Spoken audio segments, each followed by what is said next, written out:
আসসালামু আলাইকুম। এটা আমার ঘরের ট্যাম পাখি। ওর নাম আলিফ। এই যে পায়ে ট্যাগ পরানো আছে। এই যে দেখেন কি করতেছে।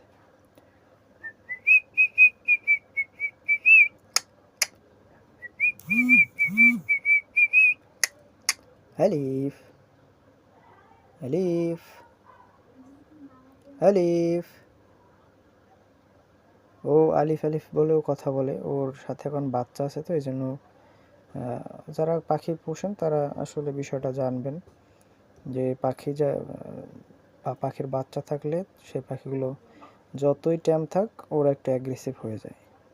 তারপর ওর অ্যাক্টিভিটি মাশাআল্লাহ অনেক সুন্দর। আর এটা 4টা 5টা করে বাচ্চা ফুটায়। একটা বাচ্চা বিক্রি করছে এখান থেকে, আরও 3টা আছে এখানে। ওরা এখন ঘুমাইতেছে আর কি।